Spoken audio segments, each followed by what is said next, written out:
namanya ya. Iya, betul Kakak. Iya, dan selamat malam. Assalamualaikum warahmatullahi wabarakatuh. Halo teman-teman semuanya, salam kenal dan apa ya? Gimana nih kabarnya nih? Ini kan saya diinfo karena kelas online-nya itu malam karena menunggu jadwal selesai jam kerja dari teman-teman semua nih. Mudah-mudahan walaupun baru selesai kerja, tetap bisa semangat ya ngikutin kelasnya dan semoga nanti materi kelasnya juga bisa diterima dan bisa bermanfaat buat kedepannya untuk semua teman-teman di sini. Mungkin ada yang mau menerapkan untuk di karirnya atau mau menerapkan personal branding untuk usahanya masing-masing atau mungkin ada yang baru mau memulai usahanya. Nah, ini insya Allah nanti habis kelas malam ini silahkan bisa langsung dipraktekkan mungkin. Jadi malam hari ini kita ngobrol-ngobrol tentang personal branding, apa itu personal branding, terus sebenarnya apa sih yang harus disiapkan ketika kita mau bangun personal branding?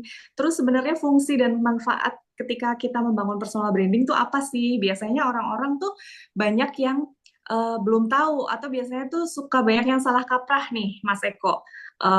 Orang-orang ngiranya orang yang personal branding itu cuma buat politisi atau buat artis atau selegram, padahal nggak banget. Semua orang gitu ya, semua apapun profesinya itu pasti akan butuh personal branding kalau memang ingin berkembang, kalau memang ingin mengembangkan potensi, ingin menambah customer mungkin buat yang punya usaha atau pingin naik jabatan mungkin buat yang udah berkarir di kantor atau dimanapun gitu ya. Jadi nanti kita akan bahas itu strateginya kayak gimana, kemudian cara-caranya menggali potensi yang ada di diri kita juga nanti insya Allah kita bakal obrolin bareng.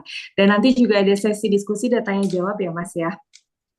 Nah, sebelumnya ini tuh saya ngecek di sini udah ada 18 peserta, teman-teman yang sudah ikutan hadir malam hari ini. Tapi boleh nggak ya kalau misalkan teman-teman itu berkenan menyalakan kamera? Karena saya lihat di sini semuanya off kamera ya. Mungkin ada yang masih sambil kerja atau mungkin ada yang baru pulang gitu ya sambil beres-beres di rumah sebenarnya juga nggak apa-apa. Tapi kalau misalkan ada yang ready gitu kan di depan kamera boleh banget yuk kita nyalain kameranya biar walaupun kita jaraknya jauh gitu ya tapi dengan saya melihat teman-teman tuh rasanya biar bisa deket dan rasanya tuh jadi kenal gitu. Oh ternyata namanya Mbak Aina, ada Mbak Ami, ada Mas Antonius dan lain-lain gitu ya. Dan yang namanya personal branding itu juga nanti mungkin dari yang sebelumnya masih ada yang suka pemalu dan nggak percaya diri, dengan kita ngebangun personal branding itu nanti rasa kepercayaan dirinya itu akan muncul secara perlahan. Nah, bisa dimulai dari malam hari ini, mungkin bisa menyalakan kameranya dulu ya, biar kita lebih enak sesi materinya. Oke, sambil kita ini deh, kita mulai ya. Mungkin saya tadi ada materi, Siap. boleh di-share Benar. juga? Saya share screen dulu. Iya.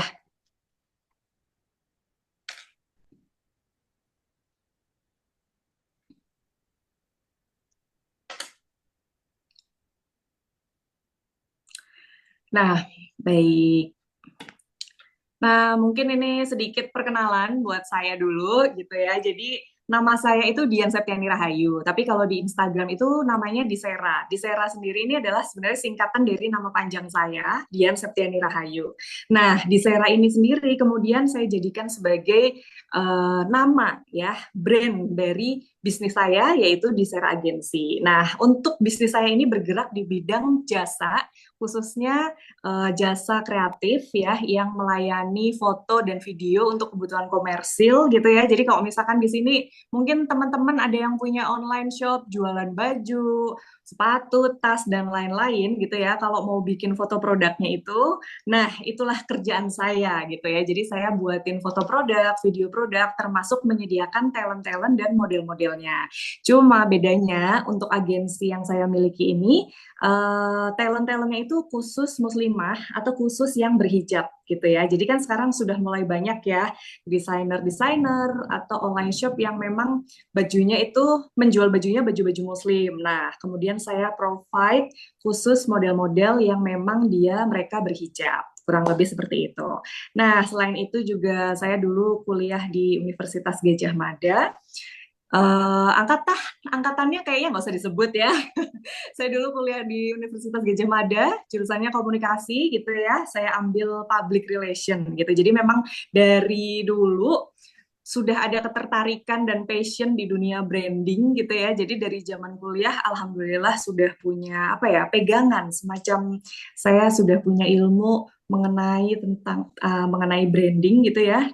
Jadi sampai sekarang di usia saat ini 37 tahun saya apa ya kayak passion saya tuh memang di dunia branding gitu kan. Nah, maka dari itu, malam hari ini, nanti kita akan bahas tentang personal branding. Oke, boleh di next aja. Nah, ini yang akan kita bahas malam hari ini.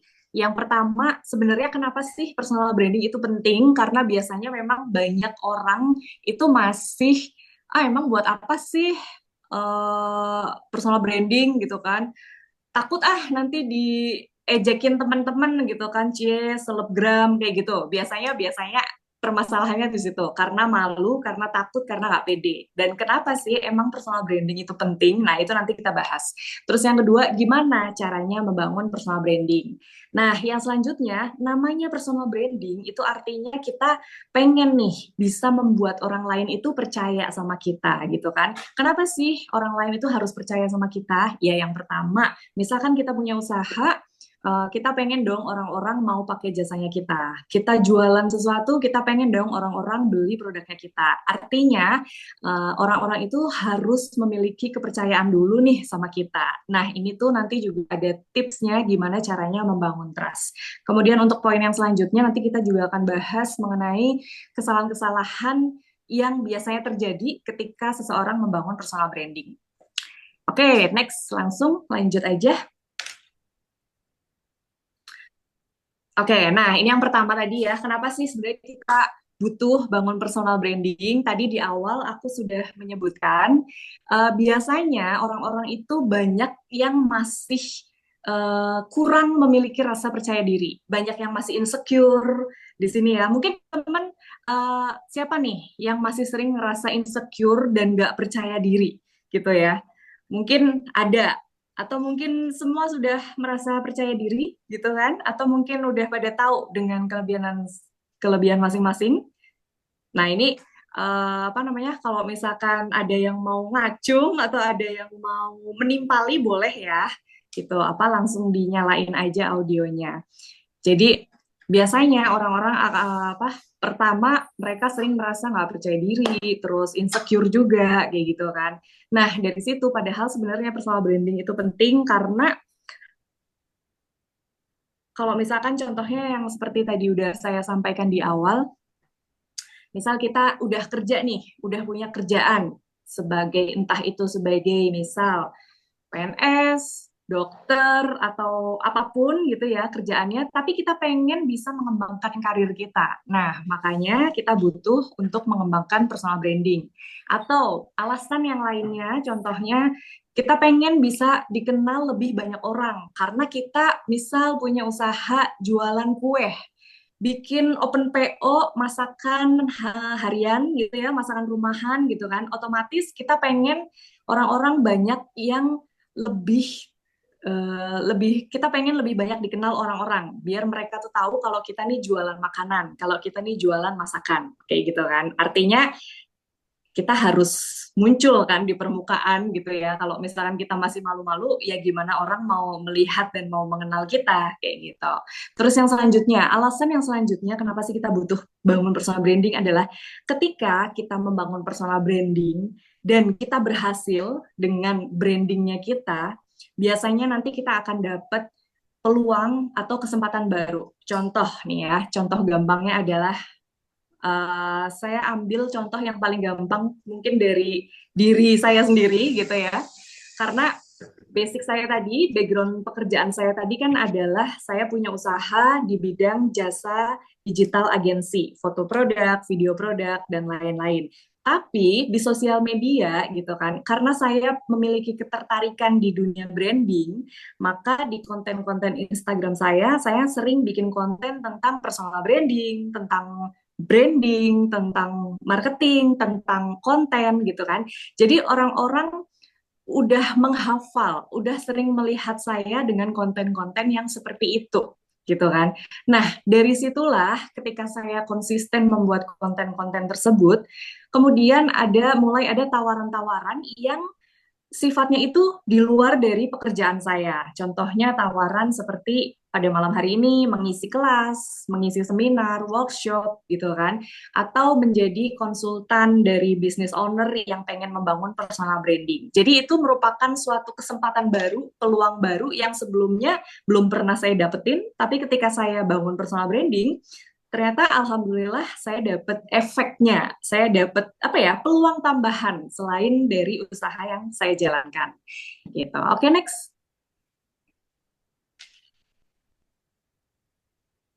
Nah, terus apa nih yang kira-kira kita butuhkan kalau kita mau bangun personal branding?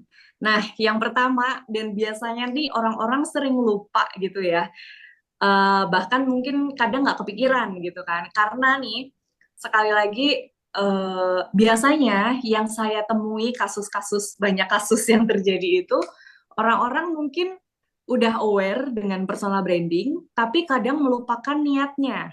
Sebenarnya kenapa sih mereka mau bangun personal branding? Nah, padahal kita harus menentukan dulu nih niat dan tujuan kita kenapa kita mau bangun personal branding.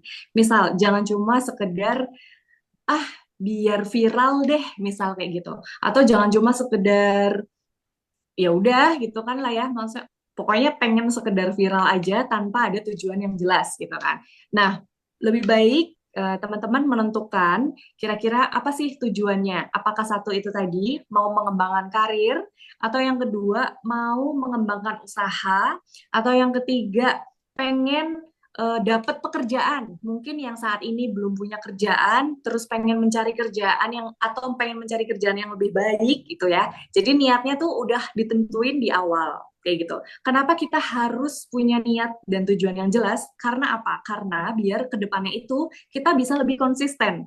Karena yang namanya personal branding itu kan nggak bisa instan ya. Itu butuh waktu. Sama kayak kalau kita membangun perusahaan itu kan juga nggak bisa instan ya, pasti ada langkah-langkahnya, ada strateginya dan lain-lain. Jadi sama kayak personal branding, ini kita juga butuh waktu. Jadi ketika kita sedang membangun personal branding, kita butuh yang namanya konsisten. Kita bisa lebih mudah konsisten kalau kita punya niat dan tujuan yang jelas gitu.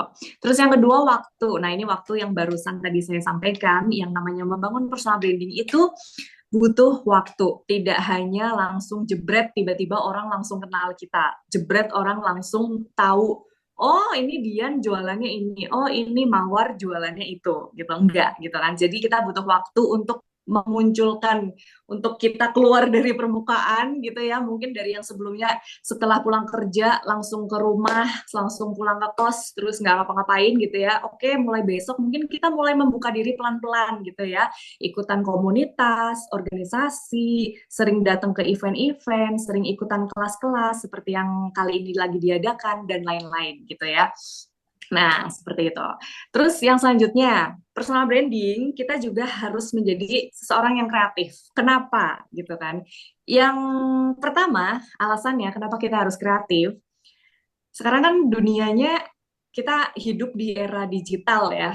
Apa-apa, kita mau cari apa, tinggal scroll-scroll aja gitu kan. Mau cari bahan makanan, mau cari jodoh aja bisa gitu ya. Kita tinggal search aja, langsung cari di aplikasi. Mau cari cabe, bawang, apa, sampo, sabun, semua ada. Pokoknya semua tuh tinggal langsung klik aja gitu kan.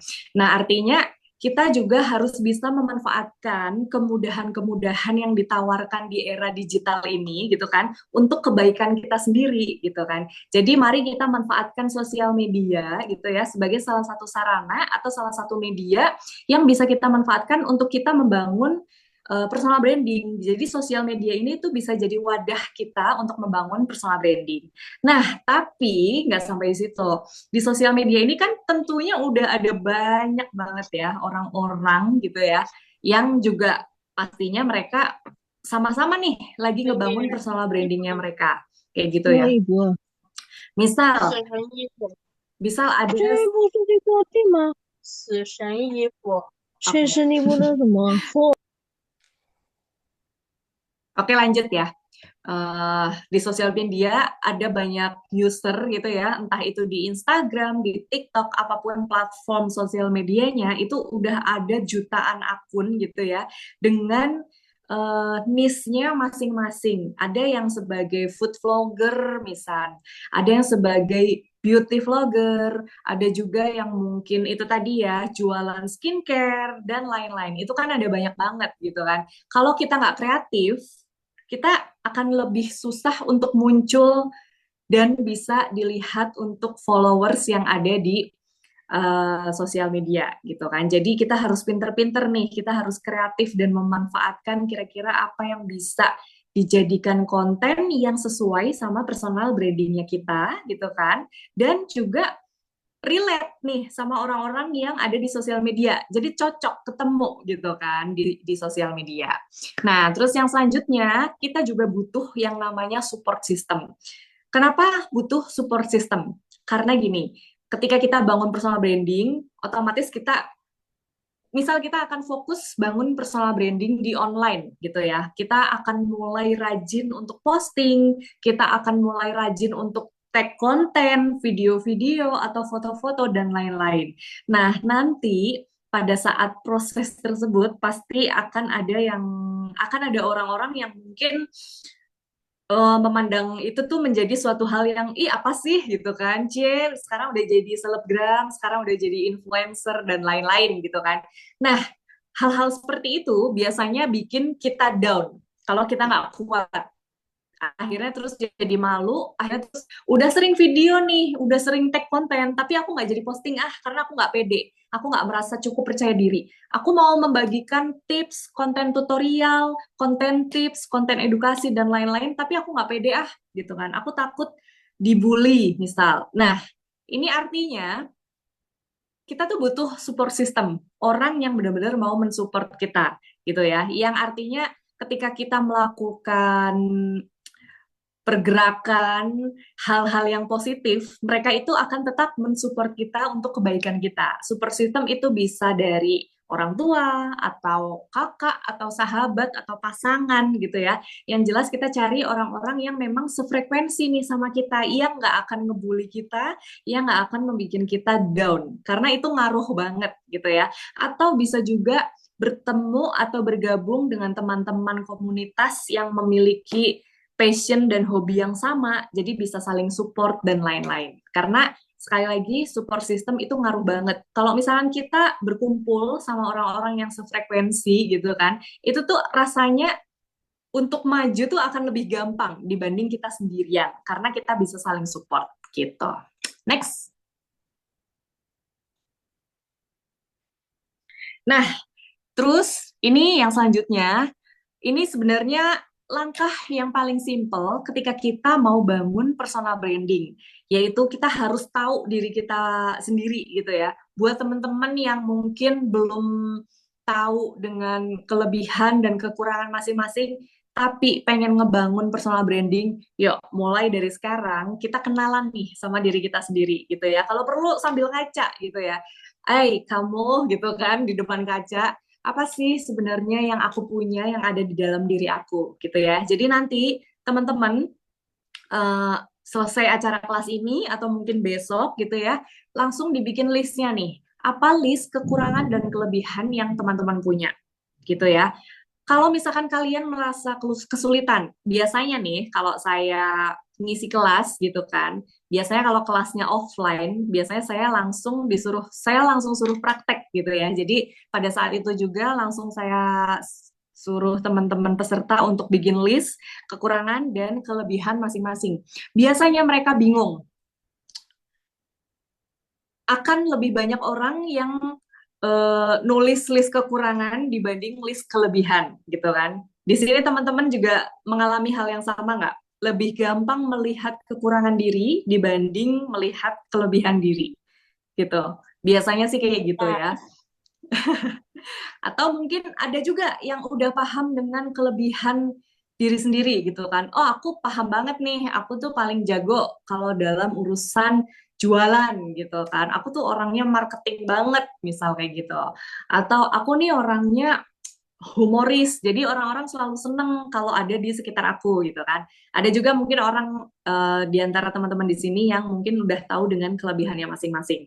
Nah, mulai dari sini, step pertama gitu kan, step pertama ketika kita membangun personal branding adalah yang pertama, buat list kekurangan dan kelebihan. Kalau misalkan kalian stuck gitu ya, merasa buntu, aduh aku bener-bener nggak tahu apa kelebihan yang aku punya, skill apa yang aku punya, aku jago di bidang apa. Kalian mungkin merasa buntu. Nah, kalian bisa nanya ke orang-orang terdekat kalian. Yang paling dekat ya. Tanya ke 3 orang terdekat. 3 sampai 5 orang terdekat. Eh, menurutmu kelebihanku apa sih? Menurutmu kekuranganku apa sih? Menurutmu aku tuh jagonya ngapain sih? Gitu kan. Nah, nanti di antara 3 sampai 5 orang tersebut pasti akan ada jawaban yang sama satu sama lain. Nah, jawaban yang sama itu berarti itulah diri kalian, gitu ya. Jadi silahkan di list gitu kan, dan nanti disimpulkan, diambil gitu ya, biar kita tahu. Terus yang kedua, yang selanjutnya adalah tahu value dan prinsip diri. Nah, poin yang nomor 2 ini biasanya sulit banget gitu ya, karena memang yang namanya value itu tidak bisa ditemukan dalam jangka waktu 1 jam atau 2 jam. Bahkan kadang ada orang yang belum paham juga, emang apa sih sebenarnya value diri itu apa sih sebenarnya gitu kan. Nah, ini tuh sebenarnya mirip-mirip, hampir mirip dikit dengan prinsip ya. Setiap orang itu kan punya prinsip yang berbeda-beda, yang menjadikan kekuatan di dalam diri kita, yang orang lain tuh nggak punya, tapi kita punya gitu kan. Contohnya, kalau misalkan dari saya sendiri, contohnya adalah saya Dian, saya tuh orangnya bisa mengempowering orang-orang yang ada di sekitar saya gitu kan. Jadi misal saya bisa ngeliat nih, kamu punya potensi apa? Sebenarnya kamu nggak sadar, tapi aku bisa tahu potensimu tuh ini. Jadi ayo kembangkan di situ. Kayak gitu. Terus aku juga bisa memotivasi orang-orang yang ada di sekitar aku yang tadinya mungkin sebelumnya mereka merasa itu tadi ya, nggak percaya diri, insecure gitu kan. Tapi aku bisa memberikan mereka semangat dan motivasi.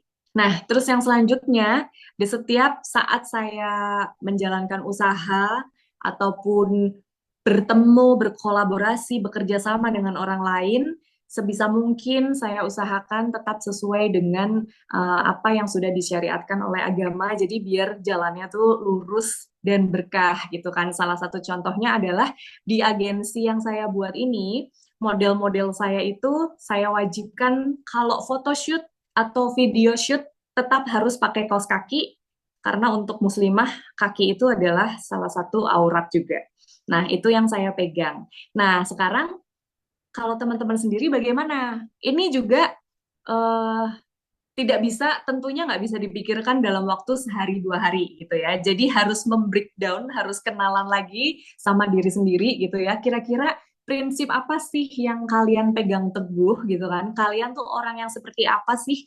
Uniknya kalian tuh yang kayak gimana sih yang orang lain tuh nggak punya gitu, tapi ada di kalian. Nah, itu hanya kalian yang bisa menjawab gitu ya. Terus yang selanjutnya, yang nomor 3, itu menentukan tujuan ya, sama tadi di awal. Niatnya apa, kenapa pengen bangun personal branding, terus punya skala prioritas. Kenapa sih harus punya skala prioritas? Karena di sini saya yakin semua teman-teman ini kegiatannya padat ya, mobilitasnya tinggi. Bekerja, terus punya keluarga, terus mungkin punya usaha sampingan juga gitu kan. Artinya kita harus punya prioritas. Mana nih yang paling utama? Misal keluarga gitu kan. Yang paling kedua setelah keluarga mungkin kerjaan yang utama.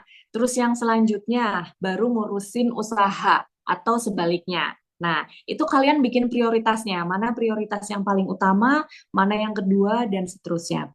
Kenapa kita harus bikin skala prioritas? Karena ini tadi biar kita tuh nggak loyo di tengah jalan gitu loh. Kita kan udah tahu kita ngebangun personal branding itu tujuannya untuk apa gitu kan. Misal tujuannya kita bangun personal branding untuk biar usahaku lebih berkembang, lebih laris, customernya bisa lebih banyak gitu kan. Artinya kita harus ngapain kalau misalkan kita pengen punya tujuannya seperti itu gitu kan. Padahal aku punya kerjaan utama juga. Nah, makanya dibikin skala prioritas. Oke, nomor satu aku tetap di jam sekian pagi aku tetap ngurusin keluarga, di jam sekian aku tetap ngurus aku kerja. Nah, di sela-sela jam kerja, mungkin saat istirahat, aku bisa nyari ide untuk konten, misal, ya. Terus nanti sepulang kerja, aku bisa nih take video konten atau menyempatkan untuk ngedit-ngedit konten. Nah, itu salah satu contoh kenapa kita butuh skala prioritas. Jadi biar nggak keteteran gitu ya, karena kita udah punya skala prioritasnya. Terus yang terakhir yang nomor 4 ini, apa sih hubungannya personal branding sama tubuh kita? Gitu kan. Nah, ini juga penting, karena kita harus aware sama tubuh kita ya. Kita kan dianugerahi fisik gitu kan, tubuh kita sehat gitu kan. Maka kita juga harus bersyukur nih, kita udah dikasih sama Tuhan kesehatan, nikmat, rezeki gitu ya, maka harus kita jaga, harus kita syukuri.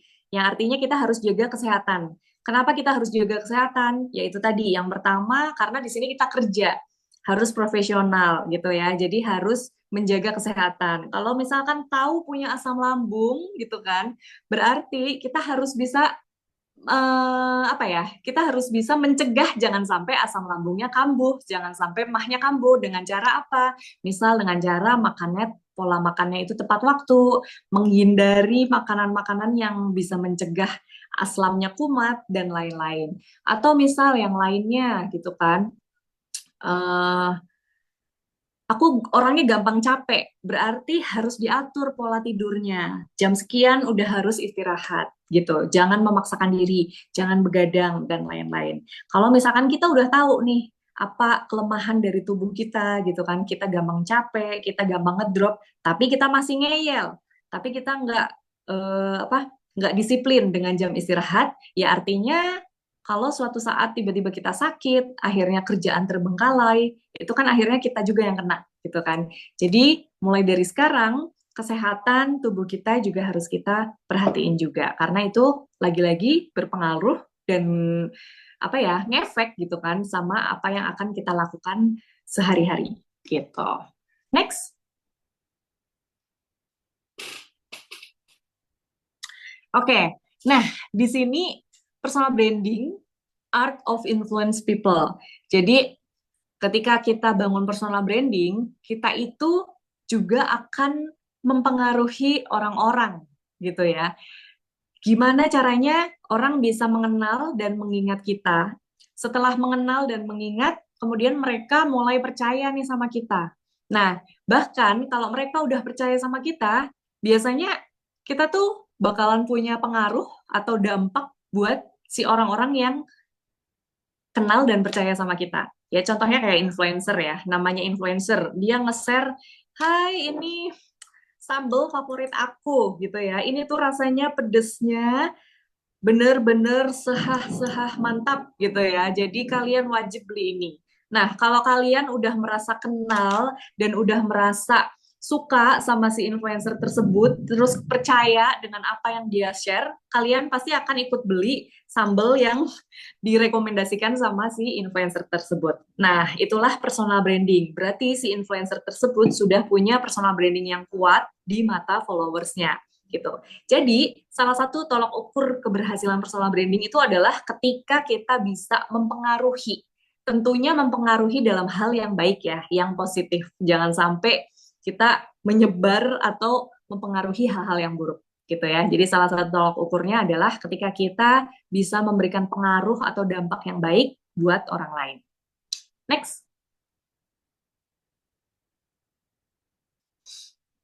Nah, ini nih, ini yang paling penting gitu ya. Dan ini susah-susah gampang gitu ya.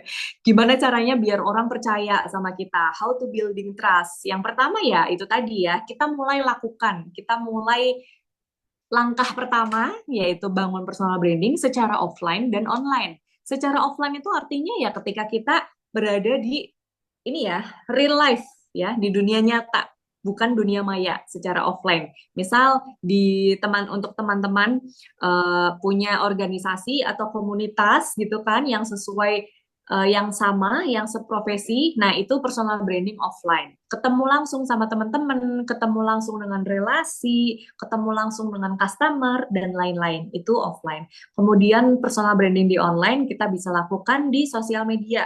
Terserah sosial medianya apa, mana yang bikin kalian nyaman, mana yang bikin kalian suka, mana yang kalian kuasai gitu ya. Mau Instagram, mau TikTok, dan lain-lain itu bebas. Terus yang selanjutnya, nah ini tadi, ini masih di personal branding yang offline ya. Jadi kita bisa memperbanyak relasi dengan aktif di berbagai kegiatan. Artinya, ketika kita aktif di berbagai kegiatan, event, komunitas, organisasi, dan lain-lain, kita akan ketemu banyak orang. Otomatis dengan kita ketemu banyak orang, gitu ya, terus kita mau membaur, kenalan, itu akan muncul kesempatan gitu kan yang kita nggak akan tahu. Siapa tahu kita akan dapat orderan dari orang yang baru kita kenal. Siapa tahu kita akan dapat tawaran kerjaan dari relasi yang baru kita kenal di komunitas dan lain-lain. Terus yang selanjutnya, nah ini nih, yang poin nomor 3, ini juga biasanya banyak yang salah kaprah. Personal branding itu tidak harus menjadi seseorang yang sempurna gitu ya. Jadi kadang orang suka salah kaprah. Maksudnya pengen bangun personal branding, tapi dia takut terlihat jelek gitu ya. Akhirnya dia berusaha untuk menjadi seseorang yang sangat sempurna. Dan akhirnya itu bukan diri dia yang sebenarnya gitu. Ini cukup banyak ada tipe-tipe orang yang seperti ini. Bisa jadi mungkin karena dia tidak terlalu paham, atau mungkin bisa jadi karena yaitu tadi pengennya terlihat yang baik-baik dan yang sempurna aja. Padahal jangan, yang namanya bangun personal branding, kita tetap harus jadi diri sendiri, terus yaitu ya, jangan berusaha untuk jadi orang lain gitu. Contohnya, yang sekarang lagi rame, mungkin ini apa ya, di dunia entertain agak sedikit gosip gitu ya, pasangan artis yang akan berpisah gitu kan. Si suaminya ini kan malah dibully sama netizen ya, karena netizen menganggap si suami ini sering ngeprank, banyak gimmick dan lain-lain kayak gitu kan. Nah, ini sebagai salah satu pertanda gitu kan bahwa sebenarnya publik tuh akan tahu kita nih tulus atau enggak gitu ya. Jadi orang-orang lama-lama juga akan tahu, oh sebenarnya dia tuh orangnya aslinya nggak kayak gitu. Oh ternyata dia aslinya kayak gini ya. Atau cara gampangnya, misal, ini si A kalau di sosmed gitu ya, di Instagram atau di TikTok, kayaknya ramah banget, tapi aku pernah ketemu aslinya sombong banget. Nah, gitu. Contoh gampangnya kayak gitu. Jadi, mau di offline atau mau di online, tetaplah untuk menjadi diri sendiri. Kalau misalkan di antara teman-teman di sini orangnya kocak, humoris, ya udah jangan ditutupi. Justru itu adalah jadi keunikannya kalian, kayak gitu ya. Jadi nggak perlu malu gitu ya. Aku orangnya cekakakan ya gitu, nggak apa-apa, it's okay gitu kan. Kalau memang itu menjadi keunikanmu gitu kan. Yang penting tetap bijak saat menggunakan sosial media. Nanti kita akan bisa memilah gitu ya. Yang namanya kita membangun personal branding di sosial media, artinya kita harus siap untuk rajin posting konten gitu ya. Tapi nanti kita bisa pilih nih, mana konten yang pantas untuk dipost, mana konten yang sebaiknya jangan kita post, kayak gitu.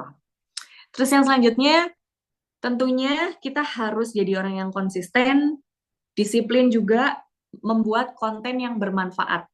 Konten yang bermanfaat itu macam-macam ya.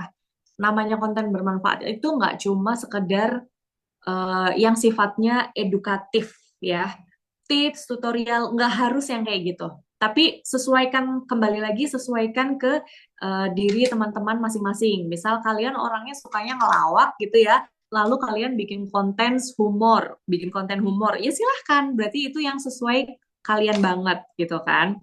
Dan konten humor, konten hiburan itu kan juga bermanfaat ya, karena menghibur orang lain gitu. Apalagi orang-orang Indonesia kayaknya memang butuh hiburan gitu ya. Terbukti banyak konten-konten humor itu yang nge-share banyak banget, yang nge-like banyak banget gitu kan. Jadi it's okay gitu kan. Silahkan disesuaikan dengan diri kita masing-masing. Kalau aku kayaknya cocoknya memang karena aku suka berbagi, karena aku suka ngomong, aku cocoknya konten edukasi. Ini kalau aku. Ada juga mungkin suka mengabadikan setiap kegiatannya dalam seharian. Oke, berarti kamu jadi vlogger aja, bikin konten a day in my life, mulai dari berangkat kerja, mulai dari prepare kerja di tempat kerja, seperti apa, cerita pengalaman hari ini, ada cerita lucu atau ada cerita seru dan lain-lain gitu ya. Jadi silahkan disesuaikan dengan masing-masing, kalian sukanya apa, kalian menguasainya apa gitu.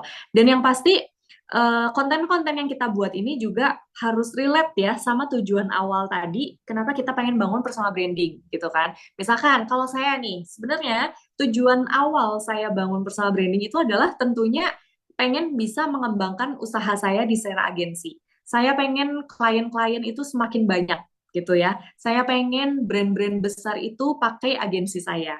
Nah, tapi hal tersebut itu saya tempuh dengan cara saya bikin konten edukasi tentang personal branding yang saya tujukan kepada para business owner gitu kan. Jadi saya bikin konten personal branding, saya tuh nyasarnya target marketnya saya itu adalah para business owner yang nantinya akhirnya mereka kan akan masuk nih ke kolamnya saya gitu kan. Terus kemudian mereka akan tahu, oh ternyata Mbak Dian punya usaha agensi nih. Oh boleh deh aku mau coba fotoin produkku di tempat Mbak Dian, misal seperti itu.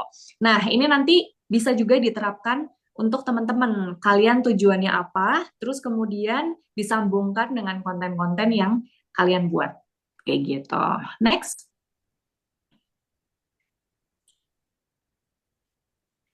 Oke, ini hmm, pada ngantuk nggak ya? Saya dari tadi kelupaan ngomong, mungkin kecepatan atau terlalu lambat, atau ada yang pengen diulang mungkin sebelum saya lanjut,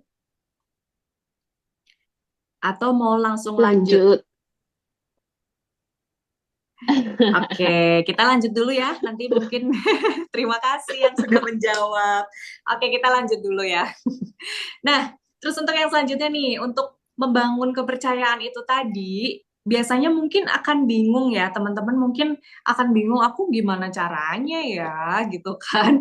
Orang-orang biar percaya sama aku, gimana caranya biar orang-orang tuh mau mempekerjakan aku, gimana sih caranya biar orang tuh mau pakai jasaku. Nah, ini bisa dengan cara yang pertama, berbagi pengalaman sesuai level experience.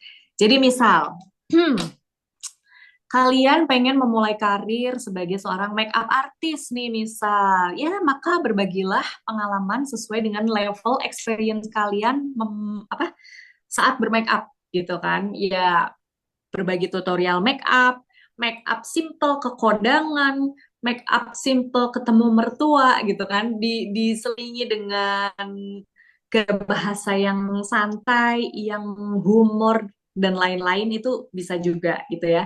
Jadi atau mungkin yang suka berbagi, yang suka bikin konten edukasi, silahkan berbagi ilmu yang pernah kalian pelajari, silahkan berbagi pengalaman yang pernah kalian lakukan, yang pernah kalian dapatkan gitu ya. Jadi intinya berbagi pengalaman yang memang pernah kita lakukan.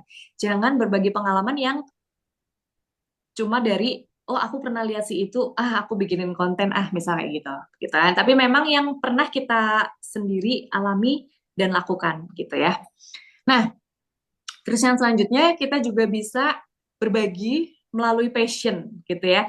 Contohnya passion itu adalah misal ya itu tadi ya, make up itu passion, masak, sharing tutorial, sharing resep, sharing tips gimana caranya goreng ikan biar nggak meledak-ledak, misal kayak gitu ya. Atau mungkin apalagi nih yang sesuai hobi dan passion kalian. Karena ketika kita nge-share sesuatu hal yang sesuai dengan passion kita tuh bisa ngasih tahu ke orang lain nih bahwa ternyata hobi dan passion ini nih menyenangkan dan bahkan mungkin bisa menjadi peluang untuk dapat cuan gitu ya.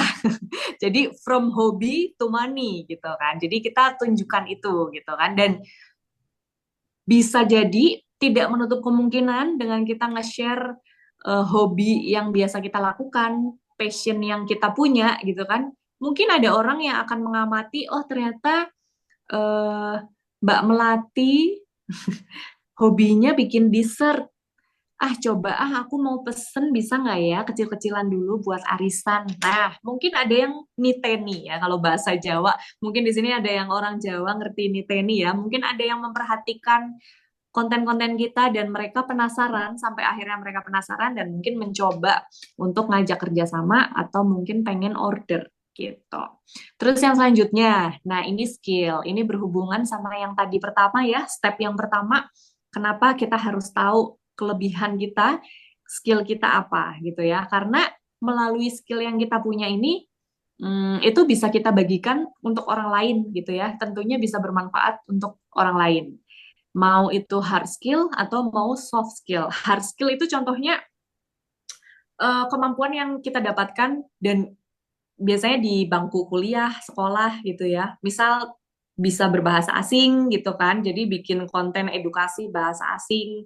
Atau siapa tuh ya yang bisa orang Indonesia, cowok Indonesia yang bisa banyak bahasa asing, aku lupa namanya gitu kan. Kontennya itu kan cuma ngomong sama bule-bule gitu kan, tapi viewersnya banyak banget gitu ya. Dan lain-lain gitu. Jadi kalau misalkan merasa belum punya skill tertentu gitu kan, jangan ragu buat upgrade skill. Entah dengan cara ikut workshop, ikut kelas online, dan lain-lain. Karena yang namanya skill ya, mau hard skill atau soft skill itu pasti akan dibutuhkan. Soft skill itu contoh soft skill, contohnya kemampuan public speaking. Terus kemampuan edit foto dan video itu masuknya soft skill juga. Terus misal humoris itu juga soft skill loh, karena orang-orang akan merasa terhibur dengan kehadiran kita. Atau misal kita dikenal sebagai orang yang eh, bisa mengatasi segala masalah atau problem solver gitu kan. Jadi kita sering dijadikan sebagai ketua. Ada acara ini nih, kamu jadi ketua panitianya ya, misalnya gitu. Atau soft skill lainnya mungkin kita orang yang enak untuk diajak curhat. Jadi banyak orang-orang yang suka curhat sama kita karena kita pendengar yang baik, terus kita bisa bijak, ngasih masukan, dan lain-lain. Itu juga masuknya ke soft skill. Ya, jadi punya komunikasi, cara berkomunikasi yang baik, itu tuh juga soft skill. Oke, next dulu, silakan. Nah, terus yang selanjutnya ini adalah hal-hal yang sebaiknya kita lakukan dan jangan kita lakukan, gitu ya. Nah, untuk yang pertama, yang pastinya jangan konsisten. Artinya kita harus konsisten ya. Kalau misalkan kita nggak konsisten nih, kita berubah-berubah, orang tuh akan bingung dengan sebenarnya kamu tuh apa sih gitu kan? Sebenarnya jati dirimu tuh sebagai apa sih gitu kan? Jadi konsisten nih. Misal kita jualan, tapi barang jualan kita berubah-berubah. Itu nggak masalah ya, karena ada kan orang yang palu gada, apa lu mau gue ada gitu ya, maklarin apapun itu ada profesinya sebagai profesi yang seperti itu. Tapi cara kita berjualan walaupun barangnya itu macem-macem gitu kan nggak pernah sama, tapi cara kita berjualan kalau bisa itu sama, yang orang tuh akan inget, oh dia nih kalau jualan menarik banget deh. Kalau misalkan teman-teman, misal contohnya kayak Fadil Jaidi ya, kalau kalian tahu Fadil Jaidi, dia itu kan kalau bikin konten endorse ya, itu tuh lucu banget gitu ya. Padahal barang-barang yang di endorse itu tuh random banget ya. Mulai dari daster, barang cowok, baju cowok, bahkan baju anak. Kain kapan juga Iya, kain kafan juga gitu ya. Jadi dipromosikan. barang-barang yang di endorse tuh random banget. Tapi cara dia mengkomunikasikan ke followersnya dia itu adalah ya seorang Fadil yang lucu kayak gitu, yang selalu melibatkan keluarganya, yang kalau kasih review tuh juga sesuai dengan apa yang dia rasakan gitu ya. Jadi orang-orang malah betah ngikutin dia, walaupun orang-orang tahu kalau dia tuh lagi ngiklan gitu ya, tapi ditontonnya sampai selesai karena memang orang-orang suka dengan cara dia berjualan kayak gitu ya. Jadi mungkin salah satu contohnya seperti itu. Terus yang kedua, tidak menjadi diri sendiri ya, jangan. Jadi harus menjadi diri sendiri. Terus jangan pernah berbohong ya, karena namanya bohong, ya ngapain sih kita bohong ya? Maksudnya capek gitu loh kalau kita jadi orang lain, terus kita bohong, nggak sesuai apa yang nggak pernah kita lakukan, tapi kita ngomong gitu kan, kita pernah melakukan itu. Kalau lama-lama kayak gitu kan kita capek sendiri ya, dan itu ya buat apa gitu. Terus yang selanjutnya oversharing. Nah, oversharing ini maksudnya adalah ada kan ya orang-orang yang sukanya itu curhat di sosial media. Ini bukan berarti kita nggak boleh curhat. Curhat itu boleh banget, tapi tahu tempatnya dan tahu waktunya. Lebih baik curhat itu langsung sama orang di dunia nyata, jangan di dunia maya gitu ya. Karena ya mungkin itu buat orang-orang yang pernah melakukan curhat atau ngeluh di dunia maya di sosmed gitu ya. Mungkin bagi mereka itu adalah salah satu cara untuk mengekspresikan diri. Tapi sekali lagi, kita bikin sosial media itu nggak hanya untuk diri kita sendiri.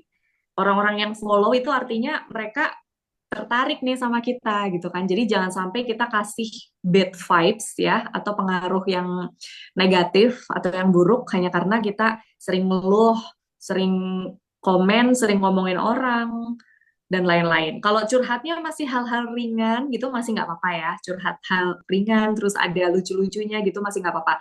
Tapi kalau mengeluh yang berlebihan atau bahkan sampai ngomongin orang, kalau kalau kemarin-kemarin yang saya amati itu di dunia sosmed itu kan banyak konten kreator yang bikin konten, mereka ngerasa kesel karena diajak kerjasama tapi bayarannya murah atau tidak dibayar sama sekali. Nah, menurut saya hal-hal seperti itu tuh nggak perlu di-up ya. Maksudnya ya ya udahlah itu kita simpan sendiri aja. Karena justru ketika kita ngeluh, kita tuh malah akan dilihat sebagai orang yang maaf Jawanya keluar.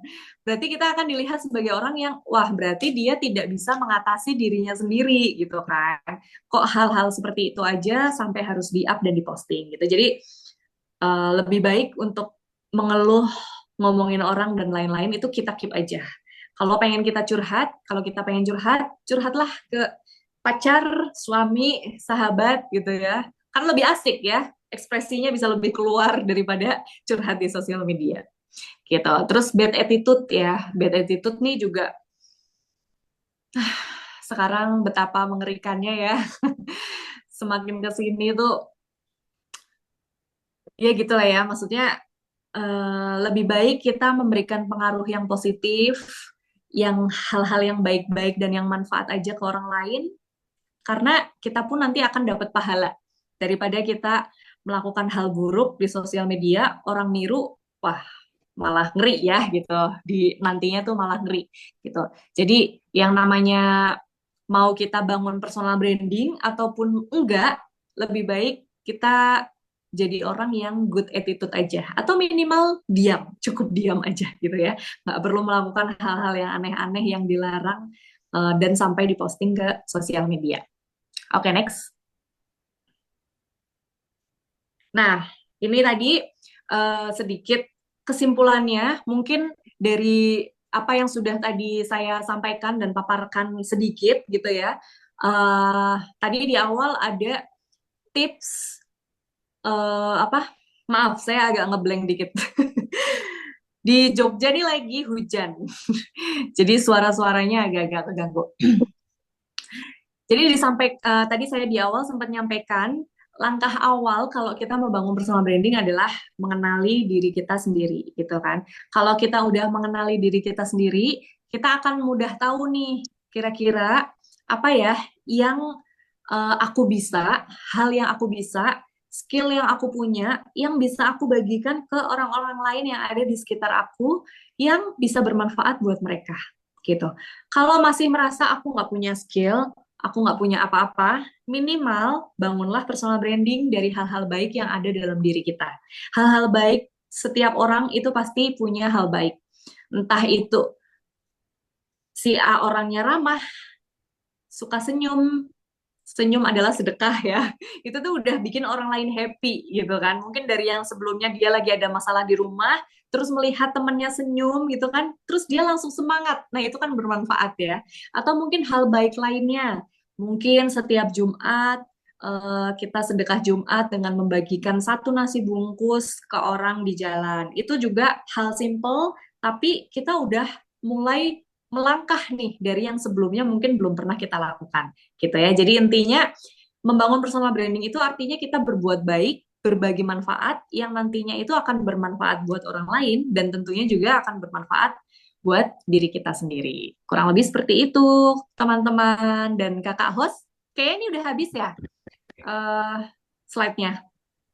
Iya nih, kayaknya udah habis Kak. Nah, nah, Ya, kalau untuk materinya kurang lebih seperti itu. Nanti habis ini langsung monggo kalau mau ada yang diskusi atau tanya jawab kita ngobrol-ngobrol. ya, terus sekali. Luar biasa sekali ya materinya dari Kak Dian ya. Sebenarnya materi ini bukan materi yang ringan kalau lihat isinya, cuma bisa dibawakan dengan sangat santai. Terus teman-teman juga pasti memahaminya juga lebih mudah gitu. Silakan dari teman-teman kalau ada yang ingin tanya. Nah, salah satu ciri orang yang ingin berkembang itu kan yang punya rasa penasaran tinggi Kak Dian ya. Iya, betul. Nah, silakan dari teman-teman barangkali wah saya tuh sebetulnya pengen bikin konten-konten. Cuma bingung nih mulainya dari mana atau nggak pede atau bahkan belum menemukan kelebihan-kelebihan yang bisa ditampilkan di medsos tuh apa gitu. Silakan teman-teman yang ingin bertanya. Atau ada yang mau curhat juga boleh kalau ada yang mau curhat. Iya, kalau ada yang mau curhat juga boleh. Sebenarnya kalau saya boleh sampaikan materi personal branding ini sebenarnya cukup panjang dan ada poin-poin yang harus dibahas dengan detail karena ini kan berhubungan dengan personalitinya kita, berhubungan dengan gimana caranya menggali potensi kita gitu ya. Jadi biasanya tuh kelas personal branding tuh tidak cukup sekali, Mas. Jadi next mungkin kalau dari panitia mau bikin next kelas personal branding lanjutan kayak gitu tuh juga oke banget sih. Jadi dibikin berseri gitu tuh lebih mantap. Tapi untuk materi malam ini, insya Allah eh, mewakili semua ya untuk basic-basic tentang personal branding. Selamat malam, Kak. Malam. Ya, saya Nur Halimah, Kak. Mau tanya nih. Iya. Ini lebih lebih komplit kan? Kan saya kebetulan terlambat nih masuknya nih. Personal branding di sini kita lebih ke konten kreator atau untuk konten kreator dari sebuah produk atau gimana, Kak? Terima kasih. Oke, terima kasih Mbak Nur Halimah. Jadi untuk materi yang saya sampaikan hari ini, personal branding itu general ya untuk siapapun. Karena yang namanya orang mau bangun personal branding itu bisa untuk profesi apapun, mau seperti teman-teman di sini, terus influencer atau konten kreator, business owner, bahkan anak kuliah gitu kan, ibu rumah tangga pun bisa membangun personal branding. Nah, untuk materi yang saya bawakan tadi itu lebih ke basic tips ya, gimana caranya memulai kalau mau bangun personal branding. Seperti yang tadi udah saya sampaikan di awal, contohnya harus mengenali diri sendiri dulu, dan lain-lain. Kurang lebih seperti itu. Kalau Mbak Nur Halimah sendiri, eh pengen bangun personal brandingnya sebagai apa nih Mbak, kalau boleh tahu? Ya, justru itu saya bingung sendiri. Belum mengenali diri sendiri kayaknya. Mau di Mungkin ada keinginan atau cita-cita apa pengen punya usaha atau pengen jadi konten kreator atau mungkin pengen jadi makeup artist atau apa gitu yang belum Saya kesampaian. dari dulu pengen jadi YouTuber nih, Kak ya. Saya Hmm, juga udah 1.000 subscriber lebih tinggal mantap. ya. Cuman kadang-kadang yang diupload oleh kita tuh seperti apa yang disampaikan oleh kakak tadi kan, kita harus satu jenis kan, kita arahnya kemana gitu, satu aja kan, kita nggak pelin plan, nggak playboy.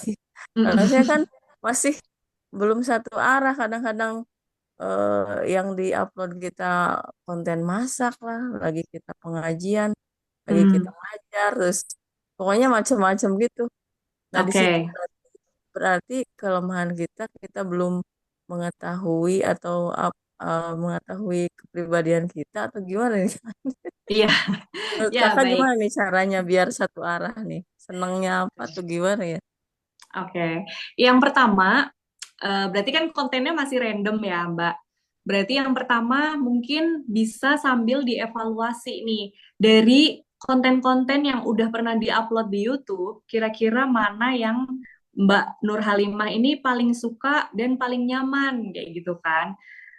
Konten yang jenis apa? Apakah konten yang masaknya atau konten yang a day in my life-nya. Kalau misalkan kayak konten pengajian itu sebenarnya masuk konten kayak vlog ya, karena kegiatan sehari-hari gitu kan. Ataukah konten yang seperti itu atau konten yang lain gitu kan. Jadi justru dengan sebenarnya Mbak Halimah ini bisa dibilang lagi itu bisa dijadikan sebagai trial error Mbak gitu kan. Konten yang udah pernah diupload mana yang paling bikin Mbak Halimah merasa ketagihan atau senang melakukannya pada saat bikin konten. Nggak ada rasa terpaksa, terus atau mungkin malah menimbulkan ide-ide yang selanjutnya. Misal nih, misal Mbak Halimah posting konten yang memasak nih. Nah, setelah upload, ngerasa seneng gitu kan, ngerasa happy, dan tiba-tiba dapat ide, aku besok mau bikin konten tutorial bikin sambal dadak atau sambal bawang dan lain-lain gitu kan. Nah, itu bisa jadi salah satu ciri-ciri bahwa arahnya lebih ke arah memasak, misal. Atau mungkin aku lebih seneng deh bikin konten yang ada in my life karena ngeteknya gampang gitu kan, ngeditnya juga gampang dan lain-lain gitu kan. Dan aku lebih suka tampil, misal kalau ada in my life gitu kan, karena kita muncul gitu kan. Nah, berarti arahnya ke situ. Jadi ini bisa dijadikan sebagai bahan evaluasi juga Mbak Halimah itu eh, lebih condong ke arah yang mana. Terus yang kedua, atau bisa juga dilihat dari responnya Mbak, dari konten-konten yang udah pernah diupload itu, mana nih yang paling banyak disukai, misal kayak gitu. Itu juga bisa dijadikan tolok ukur, gitu. Kurang lebih seperti itu. Sebenarnya sih kalau saya tampil tuh nggak pede ya kak ya, nggak pede Mm-mm. kalau muka kita muncul tuh nggak pede. Malah Oke. justru lihat dari apa konten yang banyak ditonton itu berjuta-juta itu ya, dapat editan yang dapat saya edit dari apa download video dari orang lain gitu. Tapi justru justusnya itu kadang-kadang kita dapat copyright gitu. Oh, Saya sedang edit sebenarnya sih. Dan editan saya itu ditonton banyak orang, yang banyak ditonton itu ya editan itu. Ya makanya emang bingung dibikin sendiri jadi kayak gitu. gimana Mbak editannya? Ya, model kayak editan model ngaji apa murotal Al-Quran atau pengajian yang dari kelas dunia dari internasional atau Mm-mm. lomba-lomba gitu. Terus kita edit jadi satu. Kemudian ya itu yang banyak ditonton justru itu gitu. Yang banyak Oke. ditonton bukan dari konten yang kita buat gitu. Oke, berarti memakai kompilasi dari video orang lain dijadiin satu. Terus apakah Mbak Halimah tambahkan misal teks atau tulisan dari Mbak Halimah sendiri atau gimana? Saya tuliskan kalau Al-Quran kita tulis lagi gitu di situ di apa di bacaannya itu. Itu justru di situ keunikannya apa lamanya itu di situ gitu. Bikin Oke, editannya itu jadi bikin kadang males juga, kadang kita seneng ngelakuinnya gitu. Karena ditonton banyak orang, manfaat juga untuk semua orang gitu.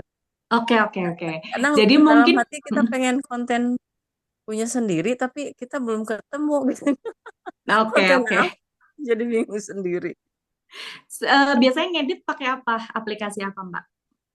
Saya pakai KinoMaster sama CapCut sama apa itu namanya? Satu Oh lagi iya. dulu ada. Sekarang pakainya Kino aja sih saya. Cuman yang Hmm, cari yang masih yang gratis-gratis sih. iya. nggak masalah. Sebenarnya memakai video orang lain di CapCut atau di KineMaster itu kan ada stok video yang bisa dipakai ya Mbak, kalau nggak salah. Oh Nah, iya, iya, daripada bisa kita di-download. pakai video dari konten kreator lain, mendingan kita pakai stok video yang ada di aplikasi editing video itu. Jadi itu kan bebas untuk digunakan, nggak ada copyright-nya ya. Nah, misal videonya itu kan uh, mungkin videonya visualnya alam, hujan, pantai, dan lain-lain gitu kan. Nah, mungkin nanti bisa ditambahkan tentang misal kalau Mbak Halimah sering ikut kajian-kajian, mungkin dikasih teks atau tulisan tentang apa yang Mbak Halimah dapatkan dari kajian hari ini. Misal, intisarinya aja gitu. Jadi di-share ke orang lain, terus visual videonya bisa ambil dari stok video yang ada di aplikasi editing video Canva, CapCut, atau KineMaster itu. Yang tentunya itu kan bebas ya, nggak ada copyright-nya gitu. Jadi takutnya kalau pakai video dari konten kreator lain lama-lama akun YouTube-nya malah kena ini pelanggaran, kena ban gitu kan, ke ban Iya, gitu kan. hak Jadi cipta. jadi mungkin bisa diakali dengan ambil stok-stok video di itu tadi yang saya sampaikan, terus bikin teks-teks gitu ya, karena personal branding itu nggak harus kita tampil gitu kan, bisa kan kita mau tangan doang, terus tangannya bikin tutorial sesuatu, atau sambil jahit, atau sambil masak, atau apapun itu bisa. Atau kalau Mbak Halimah lagi jalan-jalan, pas lagi libur kerja, bisa sambil ngevideo pemandangan yang bagus, gedung-gedung gitu, apa segala macam. Nanti tinggal teksnya mau bikin apa nih gitu kan. Kayaknya mungkin lebih ke situ, mungkin bisa dicoba gitu. Oke, thank you, Kak. Oke, sama-sama. Baik, terima kasih Kak Alima dan Kak Dian. Kita cek di kolom chat ya, ini ada yang tanya Ya, dari Kak Nur Hidayah. Kak Dian mau tanya yang materi nomor 4 tadi, maksudnya nanti kita buat video gitu ya Kak?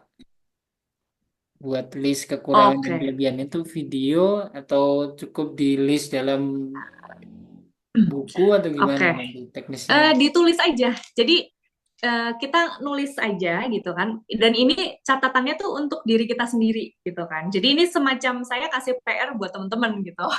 Saya kasih PR buat teman-teman untuk ngelis, nge-breakdown, membreakdown diri kita sendiri, kekurangan saya apa, kelebihan saya apa. Kalau misalkan kalian merasa kesulitan, silahkan minta bantuan dengan bertanya ke orang terdekatnya, terus dicatat. Terus nanti kan akan terangkum ya, nanti bisa dirangkum, bisa dibaca. Dan kenapa harus ditulis? Karena ya biar kita nggak lupa gitu kan, biar bisa dibaca terus. Oh, aku baru tahu loh kalau ternyata aku orangnya eh, sering dipercaya jadi bendahara karena aku orangnya detail, karena aku jago bikin laporan keuangan, karena aku jago nabung, misal kayak gitu. Kadang-kadang kan ada yang kita tuh suka nggak sadar ya, sebenarnya kita nih jago ini, tapi kita nggak sadar. Tapi orang lain bisa melihat itu, kayak gitu. Jadi itu maksudnya tadi untuk ditulis sebagai catatan diri kita sendiri aja, gitu.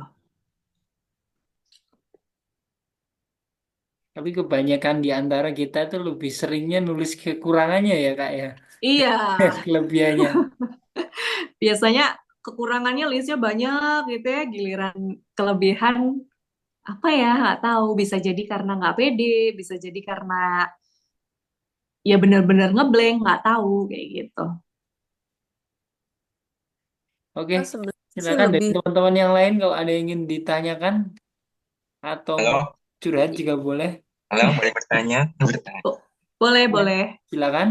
Dengan Mbak Sarah, bagaimana cara mendapatkan ide itu? Apakah ide itu muncul secara spontan sendiri atau Mbak mencari-cari dulu dari berbagai macam sumber, misalnya katalog atau di searching by Google dari internet tentang bisnis itu sehingga menjadi bisnis yang cukup sukses ya Mbak, yang di bidang Mbak yang kuasai gitu.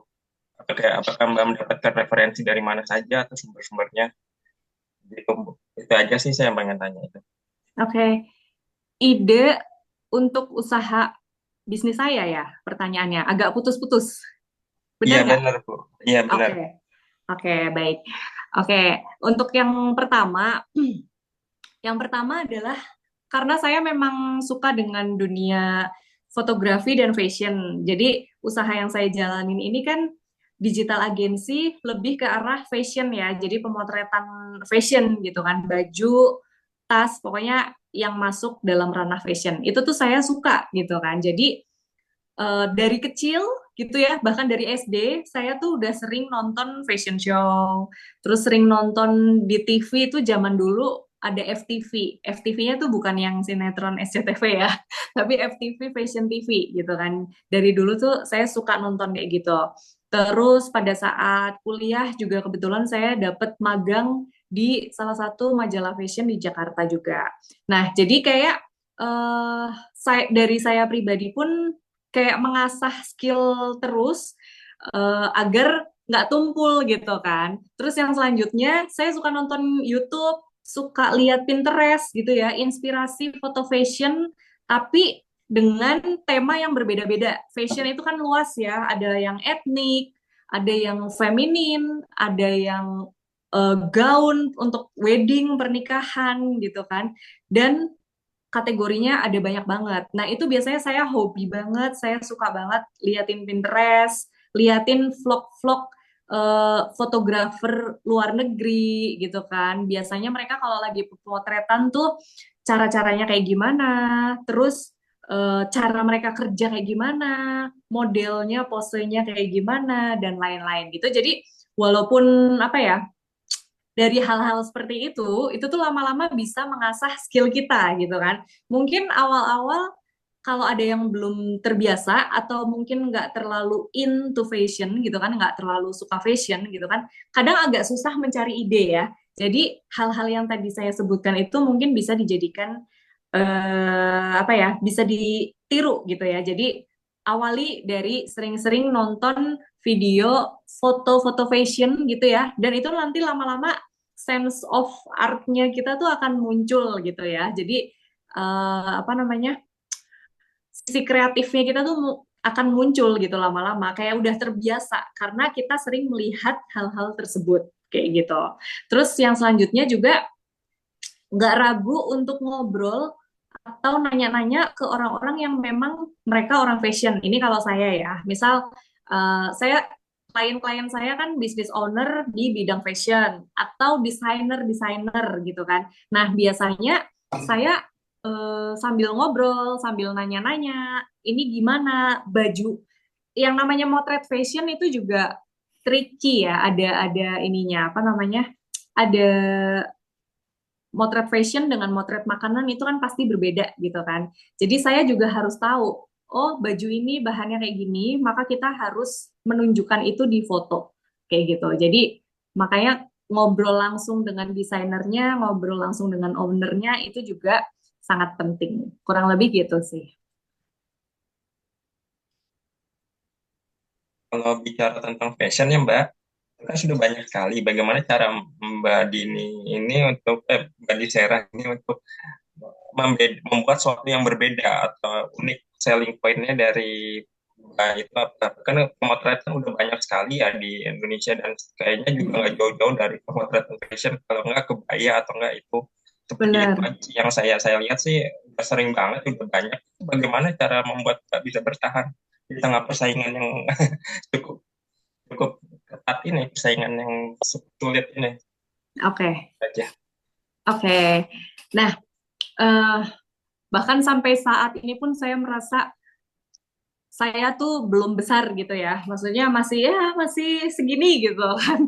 Kayak wow, masih banyak yang harus dikejar gitu kan. Tapi ada masa-masa di mana saya merasa kompetitor tuh kayak udah jauh di atas saya gitu kan. Jadi aduh kenapa ya? Aku dulu sempet laku, sekarang kok klien aku berkurang gitu karena ada kompetitor yang semakin banyak, harganya semakin apa, harganya lebih murah dan lain-lain. Saya sempat ada di fase yang kayak gitu gitu kan. Jadi pada saat itu tuh pas lagi ngalamin fase-fase seperti itu, sempat stres gitu ya, sempat ah udahlah berhenti aja lah gitu lah, kayak ganti usaha aja deh kayak gitu kan. Tapi terus eh mau ganti usaha, ganti apa ya? Kok kayaknya aku emang passionnya di situ gitu kan. Sempet coba jualan baju, bikin baju gitu ya, terus dijual, tapi gagal gitu ya. Kayak ada aja hal yang bikin gagal dan aku merasa nggak nyaman gitu. Kayak aku tuh nggak bisa melakukan itu gitu kan. Jadi dan memang nyamannya aku tuh ternyata ya di dunia fashion, tapi behind the scene-nya, ngurusin fotonya, ngurusin videonya buat orang lain gitu. Aku tuh seneng gitu kan, nyari ide kreatifnya gitu kan. Terus akhirnya ketika lagi stres itu, kemudian saya curhat gitu kan. Nah ini salah satu pentingnya kenapa kita harus memperbanyak relasi gitu ya, nggak hanya dari orang-orang yang sefrekuensi atau seprofesi gitu kan. Kalau bisa yang lintas profesi itu ternyata penting juga gitu kan. Jadi saya pernah curhat sama beberapa orang gitu ya yang sesama business owner tapi bidangnya beda gitu kan. Pernah juga sama curhat sama fotografer yang sudah cukup terkenal juga. Alhamdulillah waktu itu dikasih rezeki bisa dapat konsultasi gratis sama fotografer dari Jakarta gitu kan. Saya curhat tentang permasalahan saya waktu itu yang merasa saya kalah sama kompetitor lain karena kompetitor lain tuh harganya lebih murah, jumlahnya juga semakin banyak gitu kan. Dan dari hasil ngobrol dan diskusi tersebut, saya dapat insight baru nih. Ternyata kalau untuk mempertahankan, ibaratnya kayak mempertahankan customer, loyal customer, customer biar loyal sama kita itu adalah ya kita nge-treat customer yang memang sudah menjadi yang memang udah pakai jasanya kita. Jadi jangan pusing dan jangan fokus untuk nambah customer baru gitu ya. Misal nih, saya udah punya 5 customer gitu kan. Tapi saya selalu pusing dan selalu stres gimana caranya harus nambah 10 customer. Tapi saya melupakan si 5 customer ini. Padahal mereka tuh udah loyal sama saya gitu kan. Nah, akhirnya dari situ saya, oh iya juga ya gitu kan. Ngapain aku ngabisin energi memikirkan kompetitor yang harganya lebih murah. Aku banting harga biar dapet customer baru gitu kan, tapi customer lamaku jadi terbengkalai gitu kan. Jadi lebih baik mentreatment si customer-customer lama yang mereka tuh udah loyal sama kita, terus kita kasih service tambahan gitu kan. Misal contohnya kayak aku kasih bonus, misal kalau photoshoot nih, biasanya aku bonusin, aku kasih video, satu video yang bisa mereka pakai, misal kayak gitu. Itu biasanya aku kasih treatment-treatment yang seperti itu ke loyal customer sih. Jadi cara aku bertahan kurang lebih seperti itu. Tentunya juga dengan tetap harus fleksibel ya dengan tren yang ada gitu kan. Kadang kan kita mungkin orangnya idealis, nggak pengen keluar dari zona nyaman gitu kan. Atau mungkin kita merasa hal lain jelek gitu kan. Tapi yang lagi tren itu gitu kan. Nah, itu perlu dihilangkan sifat-sifat yang seperti itu. Yang namanya kita punya usaha, kita harus fleksibel dan harus melek sama tren yang lagi yang lagi tren tuh apa gitu kan. Jadi bukan berarti kita follower ngikutin ngikutin tren enggak ya. Kita tetap ngikutin tren, tapi kemudian disesuaikan nih dengan karakter brand image usahanya kita gitu. Cocok atau enggak? Kalau cocok silahkan diimprove, kalau enggak ya udah nggak usah diambil trennya kayak gitu. Kurang lebih gitu, Mas. Di sini Mbak berkolaborasi dan bersinergi atau Mbak mendirikan usaha sendiri? Melakukan kolaborasi dan sinergi nggak dengan pihak-pihak lain seperti itu? Kalau memang Mbak usaha sendiri gitu, benar-benar pure dari diri Mbak sendiri atau ada mitra-mitra mungkin? Pasti berpartner lah ya Mbak. Oke, kalau mitra-mitra biasanya aku sama makeup artist, kemudian videographer. Kalau untuk fotografer, aku sudah ada sendiri ya, gitu kan. Jadi biasanya untuk mitranya itu aku videographer, makeup artist. Kalau model itu model juga aku sistemnya kontrak ya di agensi. Kecuali ada klien yang minta atau request model yang di agensiku ini karakternya belum ada. Nah, biasanya aku cari model freelance kayak gitu.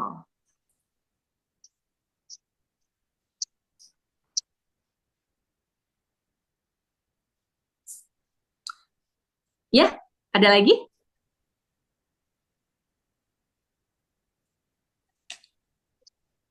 Silakan teman-teman. Ada lagi?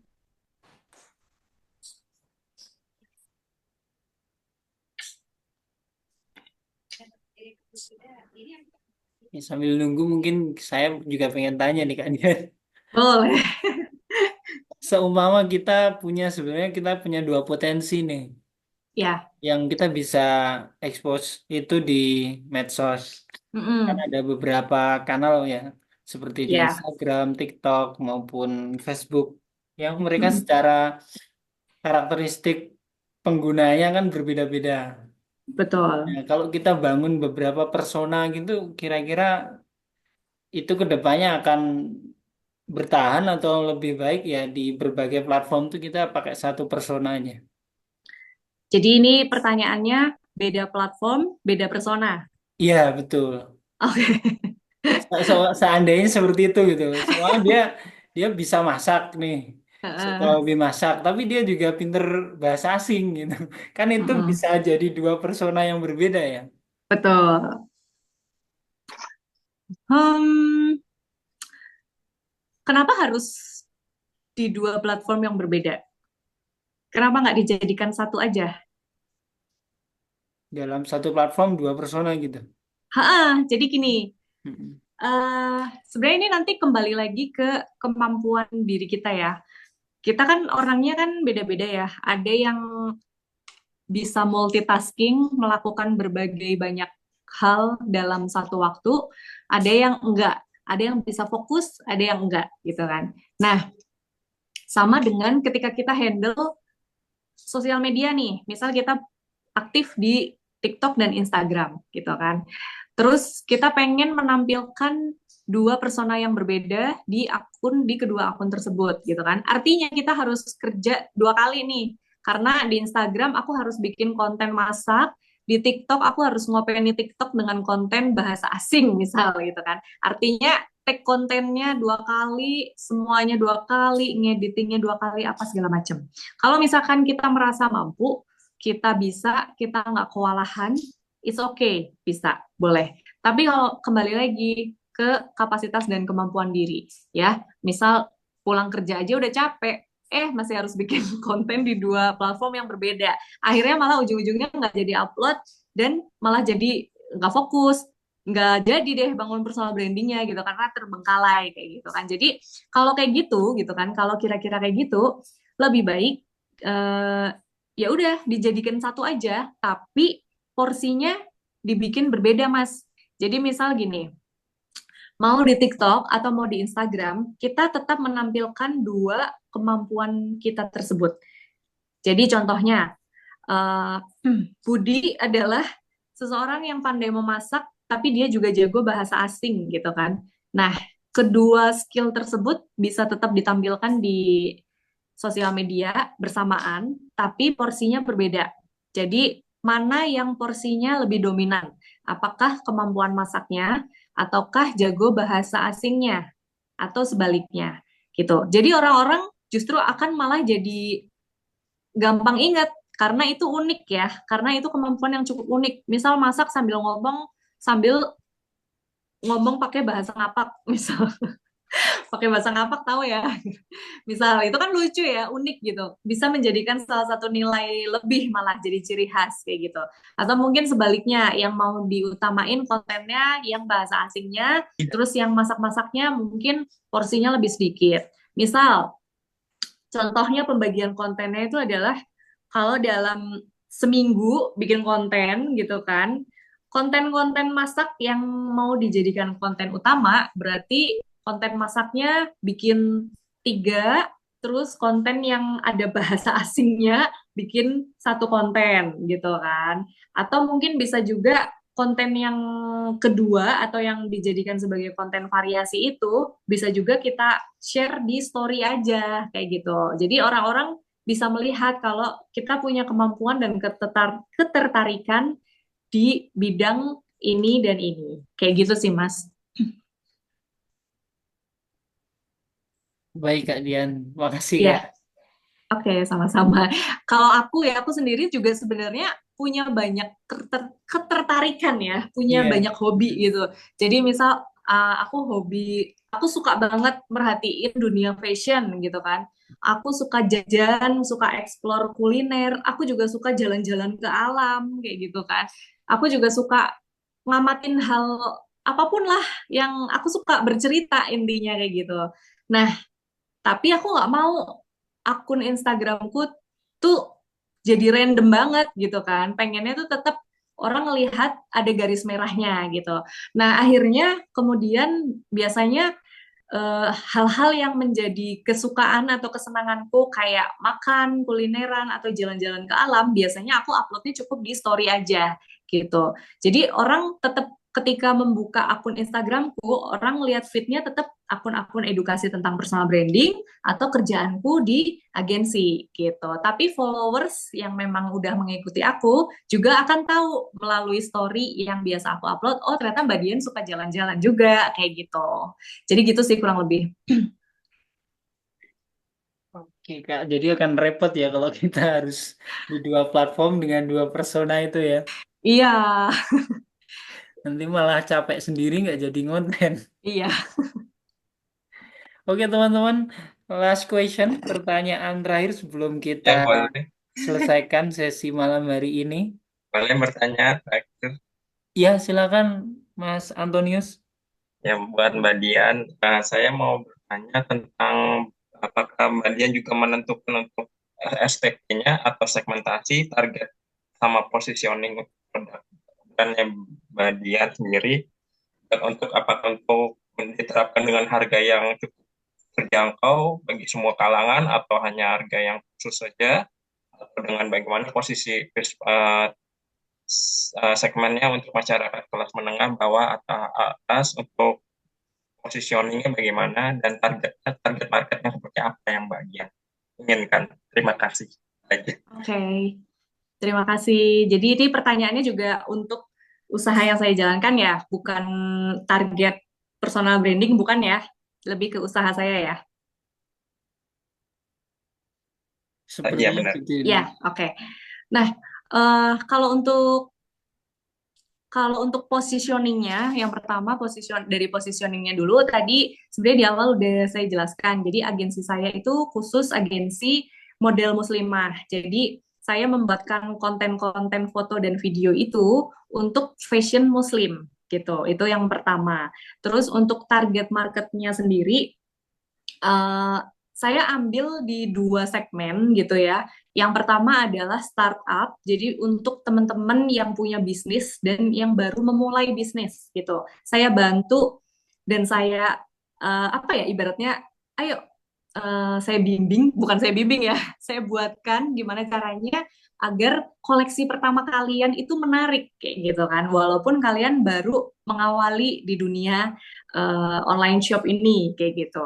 Terus segmen yang kedua adalah saya nyasarnya desainer kayak gitu. Jadi desainer dan online shop dan brand itu kan berbeda ya. Kalau desainer itu yang dia jual itu sebenarnya jasa.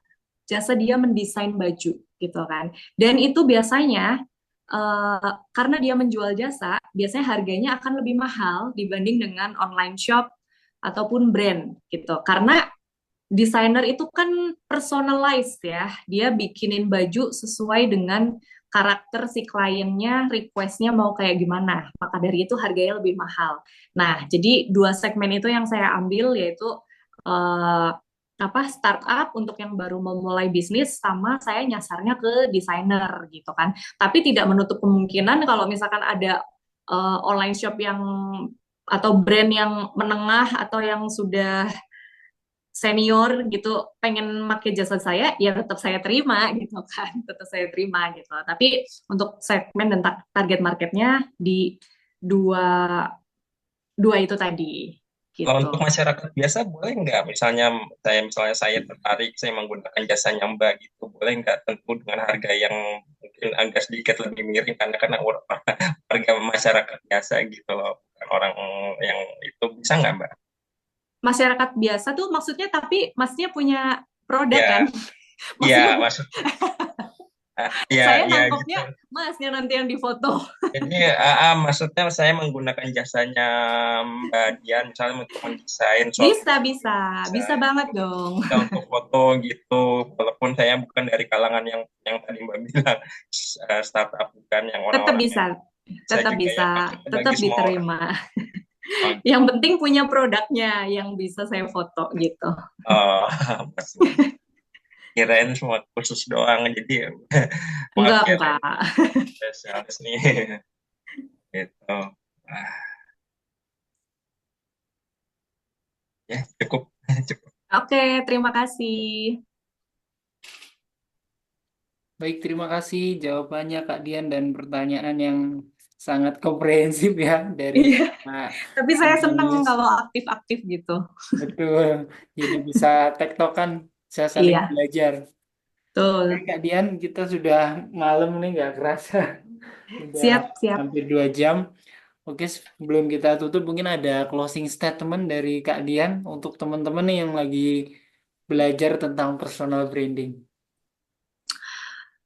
Jujur Li, paling bingung ya kalau diminta closing statement. Tapi closing statement saya sebenarnya udah ada tadi di akhir presentasi ya, di slide terakhir karena mau kita bangun personal branding atau enggak, sebenarnya personal branding itu hal alami yang muncul dari dalam diri kita kan gitu kan. Jadi saya yakin setiap manusia itu pasti punya hal baik gitu dan kenapa enggak kita nge-share dan membagikan hal-hal baik yang kita punya gitu kan dibanding kita menyimpan sendiri gitu. Jadi berbagilah hal baik yang kita punya biar manfaatnya itu nggak cuma buat diri kita sendiri tapi manfaatnya bisa menyebar ke banyak orang gitu aja sih. Oke, luar biasa sekali ya. Jadi personal branding kita tujukan untuk berbagi hal baik Betul. yang disampaikan Kak Dian. Siapa tahu di luar sana ada orang yang lagi hopeless terus melihat hal baik yang kita share dia jadi semangat dan terinspirasi. Benar, Itu benar. jadi satu nilai positif untuk kita. Amin. Baik teman-teman, kita sudah sampai di penghujung sesi We Need Space episode ke-11. Harapan saya teman-teman belum puas ya. Kalau puas nanti nggak mau belajar lagi. Jadi Iya. belum puas. Oh iya, kalau teman-teman mau kepoin Kak Dian nih ada di Instagramnya ya, Kak. Ada 2 nih. Satunya di agensinya, satunya di akun pribadi Kak ya, yang atas ini ya. Iya, yang atas akun pribadi. Yang mau kepoin mungkin Kak Dian suka traveling nggak ya? Kegiatan traveling maupun pengen tahu nih tentang agensinya atau teman-teman juga pengen ngerintis seperti yang Kak Dian sudah buat nih di Sera Agensi.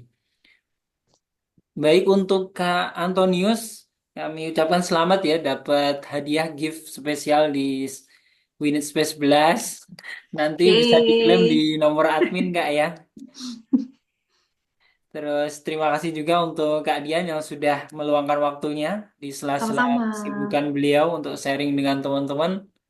Luar biasa sekali. Teman-teman yang di sekitaran Jogja, anak-anak milenial pasti udah nggak asing lah sama Kak Dian nih. Enggak juga. Ya, tapi di Terima suatu kasih ketika banyak juga buat teman-teman yang hari ini sudah join kelasnya Winit ya. Semoga semua diberi kesehatan, kelancaran dalam bekerja, terus karirnya makin sukses. Yang pengen menambah usaha juga diberi kelancaran. Terus untuk Winit sendiri juga semoga bisa menjadi platform yang bermanfaat ya pastinya ya untuk amin eh, teman-teman teman-teman PMI. semuanya. Ya, Sukses. ya, terima kasih. Terima kasih, terima kasih. Selamat malam teman-teman semua. Mohon undur diri apabila ada salah kata. Kami juga mohon maaf. Terima kasih Kak Dian dan terima kasih rekan-rekan semua. Selamat malam. Assalamualaikum warahmatullahi wabarakatuh. Waalaikumsalam. Malam, terima kasih. Bye.